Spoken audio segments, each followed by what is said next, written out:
next week. Let's get to the Lions players. We're going to break it down by position, and we're going to talk about which players get cut, what players should stick it out another year in the process of this rebuild under Dan Campbell. So let's start right away with quarterbacks. So I'll list the quarterbacks' names. You tell me who stays, who gets cut. I've got Jared Goff, Tim Boyle, David Blau, and Steven Montez. I think the only person still around is Jared Goff. Yep, that's exactly what I have. I've cut the other three. Goff's the only one that deserves to stay. Because I think it makes sense at this point to draft somebody late and then see what you have. Nick Mullins is a free agent this offseason too. Yeah, see what you have there, and then you don't need to pay big bucks for your backup quarterback. Draft somebody late, see what you have there. If you like the guy, if you really like an upside guy, and then at that point, maybe if you really don't think Goff's your future after this next year, then I don't think this quarterback class is worth it. In the NFL draft, but maybe 2 years from now it is. So I agree. Yep, running backs: DeAndre Swift, Jamal Williams, Jamar Jefferson, Godwin Igwebuike, Craig Reynolds, and Rodney Smith. I think it's just the first two, honestly. Swift and Williams. Yep, I think the other guy. I think all of them have a chance to find a team, and I wouldn't be surprised if the Lions keep a third one of the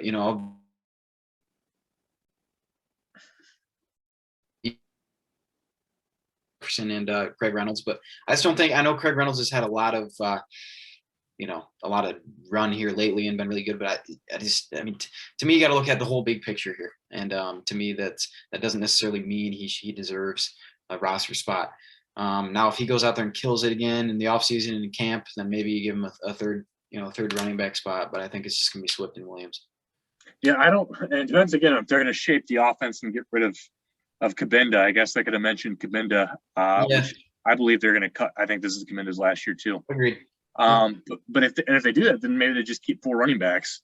But I think I'm going to say they keep Craig Reynolds just because they already signed him through 2020. I know that means nothing. You can still cut him, and it's probably going to be relatively cheap still without a huge cap hit. But yeah, Swift and Williams, I think for sure. And I'm like 80% sure Reynolds has played himself into a spot, whether it's going to be third or fourth running back next year. Okay. Wide receiver.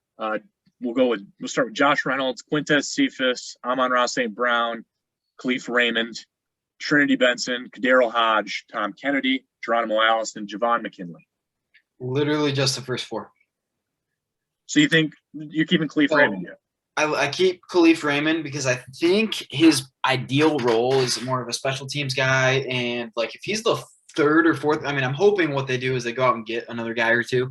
And if he's their third or fourth or maybe even fifth receiver on your roster and he's a special teams guy, that's an ideal situation. He's very fast. He's gotten a lot of time this year. He's had moments. I think they really – ideally, I would love for them to bring Josh Reynolds back. I think that makes sense. I think that, for what they have – what he's done this year, I think he brings an element of downfield size that we kind of talked about earlier today, that they don't have otherwise on that team. And if Reynolds ends up being your number 2 and you go and get a guy, that would be really cool. So I think Reynolds could legitimately fall all the way. I don't know how this wide receiver room would shape out because I think it immediately is very deep if they sign a free agent like Michael Gallup and then they draft a guy like Traylon Burks. Yeah, draft another guy like that. You feel like, okay, he maybe has the potential of an Amon-Ra St. Brown. You know what I mean? And then Cephas has proven himself. Reynolds is obviously good. If Khalif Raymond stays, he's got to be like your 6th wide receiver, and that's fine that you keep 6 because he's still the special teams guy. You can keep 6 wide receivers. Yep. So I would say right now the first 4, but I wouldn't be surprised if only 3. I wouldn't. Raymond's the 4th for sure. Yeah, that's exactly the order that I have it too. So tight end, I think the only one that I'm going to say they keep is T.J. Hockenson. Maybe Brock Wright is going to be cheap. Hunter Bryant obviously was on NFI has been on NFI all year. Yep. Eubanks isn't going to stay, and Tomapo had an accident early on this year. From another Lions player that got him in an accident and ruined his career. Yep. So I think those are the 4 guys that are gone. I think Hawkinson's the only one that I can say for certain stays. Yeah, Hockenson sticks. They go sign a guy. Maybe draft a guy late that they like. We'll see. So, offensive tackle. I'm going to say they keep Sewell, Decker, I think Matt Nelson has found a place as kind of that heavy. The swing guy. Yeah, this heavy set end swing guy. And I think Will Holden's cut. Dan Skipper, I think, is cut. Tyrell Crosby is a maybe for me. Technically, he found his way back on IR. I don't know. He was misdiagnosed. Reports came out, apparently. Yeah, I saw that. That's weird. It's very strange. I don't understand what's going on there. On that one. But, if Tyrell Crosby, I think if he's back to healthy, you've got, I love Nelson as Crosby as the two swing guys.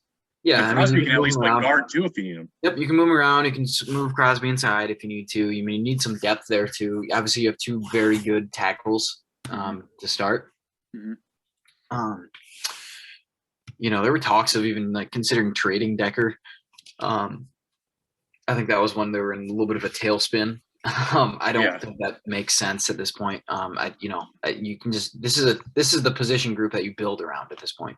I think those top two, and then definitely Nelson, and then Crosby's kind of the the wild card there. It'd be cool to have him because he does have that positional flexibility. But if you don't have him, you can go get another guy like that. Those guys are definitely floating around the league or in the later rounds of the draft. So, yep. At guard, Jonah Jackson, Hal Vaitai, Tommy Kramer, Parker Anger, and Logan Stenberg. I think guard's kind of interesting. I think you keep Vaitai, which is, if you asked me before the year, I might have said no on that one. Yeah, same. And I think you keep Jonah Jackson. Mm-hmm. I have Tommy Kramer there because I think he's going to be cheap, and he's proven himself to some extent. I like Tommy Kramer, so I'd say probably those three for sure. And then from there, I'd probably say no on anybody else. But Stenberg, Anger I think is for sure out. Stenberg is like, do you still want to try to tap that potential? But but I think you've kind of ran out of time with him. Mm-hmm. And I think at this point, if you really want to draft, if you have enough draft capital, depending on how this, the rest of this shakes out in the offseason, like you can just build depth there in the draft or on some, signings. So, yep. And then with center, Frank Ragnow, Evan Brown, and Ryan McCollum. I think you keep Ragnow and Brown. I love what Evan Brown has done. Yep. He's been actually really solid for them. He's been great. And I think he could probably play guard too. Mm-hmm. If you really needed him to.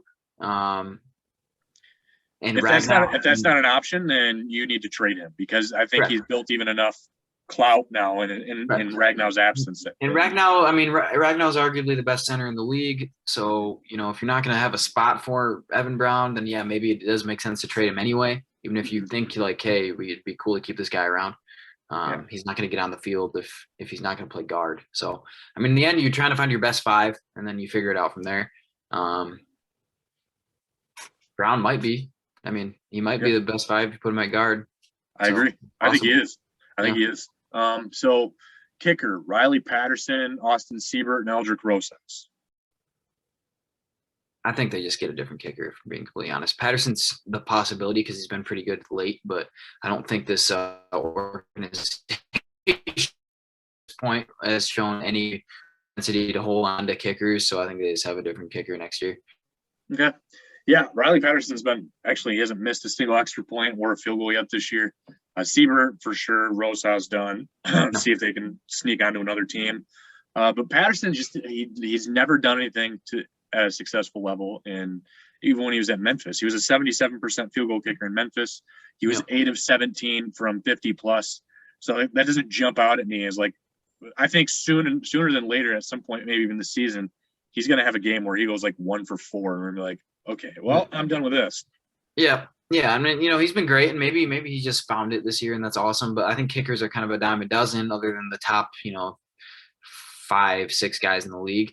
The Lions have actually been blessed with some excellent kickers. Since the 80s with Eddie Murray. They haven't been blessed with good teams, but they've had some amazing kickers. Hanson, Prater, Murray. You move along there. That's like 3 decades. Just especially for how long Hanson kicked, of incredible kickers. So it's been different this year for sure. But I think they're kind of a dime a dozen once you get past the top 6 or 7, and it's just whoever's hot. You see guys like Mason Crosby all the time. He'll go from really, really good to horrendous for an entire season. So I think it just kind of matters on who's doing well, and I think that's kind of the organization's take on it. Dan Campbell's take on it too. It's like, all right, well, I mean, if you're going to make kicks in practice, then you can kick, and if you're not, then we're moving on. It's not worth it. So, Jack Fox sticking around probably. Yeah, definitely. Yep, probably Pro Bowl. Probably Pro Bowl winner again. Yep, and then Scott Daly at long snapper replaced Muehlbach. Is he sticking it out? Sure. Yeah, I mean, I would think so. I mean, I don't think he's done. I don't think he's had a bad snap this year. Where it's like, yeah, I mean, I can't really think of anything where it's like, man, this guy's got to go. I mean, it wouldn't surprise me if they decide something different. But yeah, I mean, I would go with him. Sure. All right, let's go to defense. Edge rushers: Romeo Okwara, Julian Okwara, Charles Harris, Trey Flowers, Austin Bryant, Eric Banks, Joel Heath, and Jesse Lemonnier. All these guys have actually sort of had moments. I think Flowers is gone. I really do. I agree. Even though, I mean, in all actuality, fully healthy in the right defense, he's probably the best guy on that list. I think both Aquaras are back. Yep. I really do. I agree. And I think Bryant's back.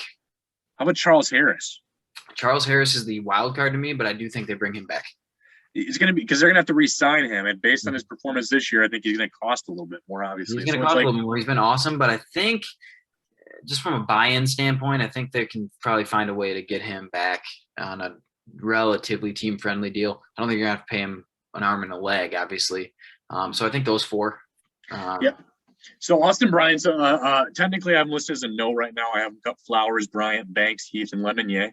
But I think Bryant's he's right there as a viable option if he's willing to be cheap. But he has a contract year this year, so correct. Yeah, if he's cheap, I think it's worth it. If he's super cheap, I mean, he's a good rotational guy to come in there. He's brought some production this year. Yeah. I mean, I know they played a ton of guys, but like he's definitely produced in some moments. So inside defensive line: Aleem McNeil, Levi Luzarike, John Pennicini, Michael Brockers, Nick Williams, Bruce Hector, and Jay Sean Cornell. I think you're just keeping those first two. And I'm over Brockers already. Pennicini's gone. Brockers is gone. Nick Williams gone. Nick Williams is gone. I honestly think they just keep those first two and then build from there. That's what I would say right now. It would not surprise me if they keep somebody else. But I could see them keeping even Cornell as a cheap option. Yeah, you didn't really get an opportunity this year because of injuries and stuff. But yeah, I don't. The problem is with only keeping two guys inside, it's like, okay, yeah, those are two guys that you drafted, so you need to keep them, and you devoted time and money to them already. But it's like, man, now you don't have any depth, so they will keep another guy. I think they keep Pennicini. I have Pennicini in there just with his Pennicini man. Yeah, not that good. He's a specific run stopper. He's never going to get pressure on the quarterback. Nope.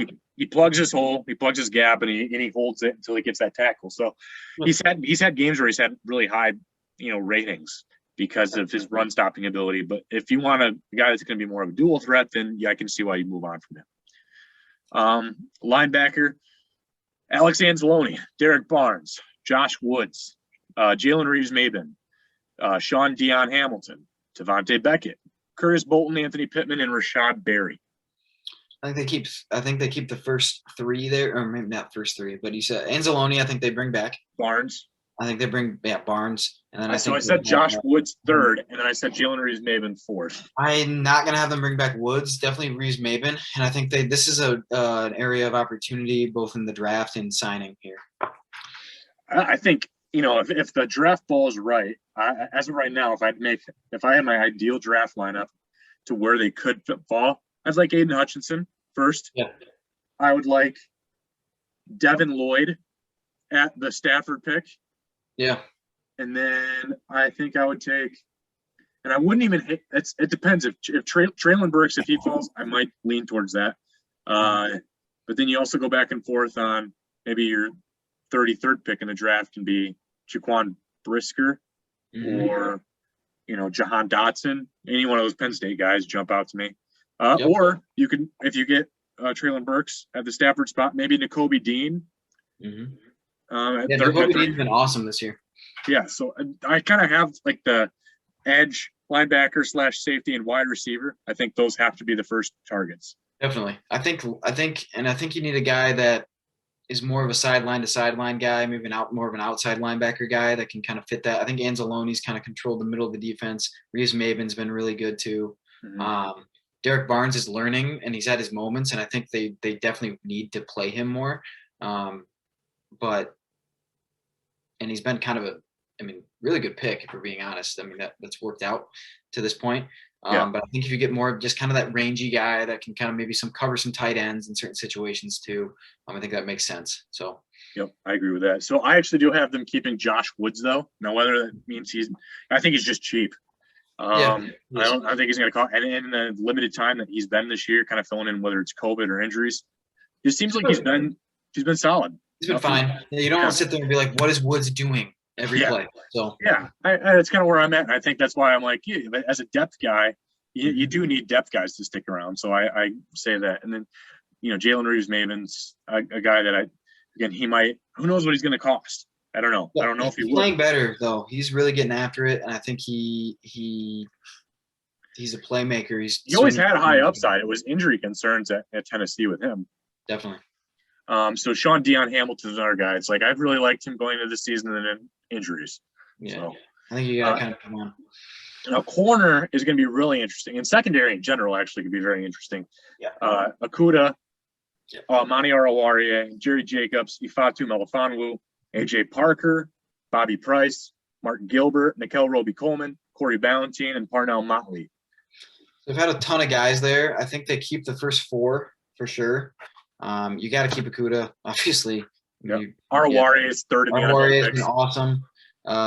Jerry Jacobs has been arguably your best defensive player this year. That's crazy. Yes. Diamond in the rough.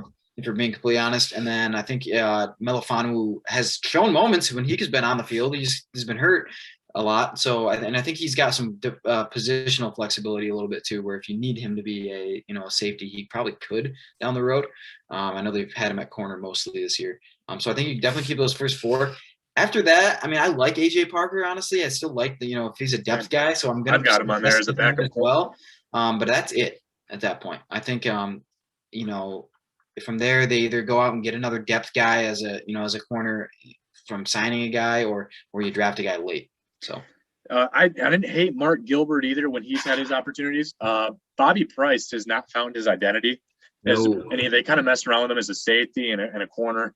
Ballentine and Motley are just special teamers, and Roby-Coleman. He comes with the name. A lot of people know who Roby-Coleman is, but he's so undersized, and I think you want to keep your secondary tall. Yeah, and it's just he would probably fit if they had legit guys around him. I think they're still trying to figure out exactly what everybody is. Jacobs has been awesome this year, but I think you got to see it for a full season still too. The jury's still out on him to an extent. He's been really, really, really good, and I think he still can be. But then you don't. What are you going to get out of Akuda? You still don't know. You hope. And you still could. The injury has not been, hasn't helped him. The injuries haven't helped him at all. But, is he bust? You can't call him a bust yet. But he's one more really bad year, and he is a bust. So, you don't know exactly what you're gonna get there. So I think this could be a position of draft help, or you go out and get a fourth corner, a guy who could be a fourth corner, a third corner. So.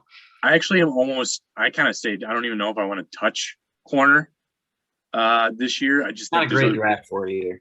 Definitely touching safety though. And we can go to safety here. Tracy Walker, Will Harris, Dean Marlowe, CJ Moore, and Jalen Elliott.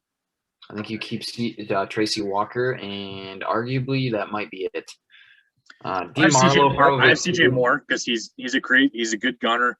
He kind of plays that Michael Barrett spot for Michigan too, in the punt formations. And just special teams in general. Kick return coverage, one of the best in the league. So it's like, those guys typically come at $700,000 a year. Like, does it break your bank? No. Will Harris is interesting. I'm done with Dean Marlowe. Jalen Elliott, I don't think can hold a roster spot either, being undrafted. But Will Harris, he played outside corner in that game against the Cardinals. Dominated whoever was out there, whether it was Kirk, Rondell Moore, Antoine Wesley. I think he gave up 4 catches for 24 yards on 9 targets, just shut it down. So Yeah, I think he's got a chance. Harris has a chance. I definitely think you keep Tracy Walker. He's improved. He's figured out this defense. His tackling has been awesome. He was terrible for the first 5 or 6 weeks, and then he's really been awesome lately. So Walker, Harris probably, and then from there, I think this is a position of need. I think this has got to be your second or third pick in the draft. I don't think it's your first pick. That makes no sense. Unless you fall to 5. Unless you fall to 5, and then you consider it. But if you're up at number 1, you got to go edge. But yeah, I mean, I think this is a position that needs to be addressed, maybe by multiple draft picks. Honestly, if you get one early and then one late, I think that makes sense. So. Yeah, I don't hate that. Yeah, yeah, that's gonna be interesting to see kind of how it folds out.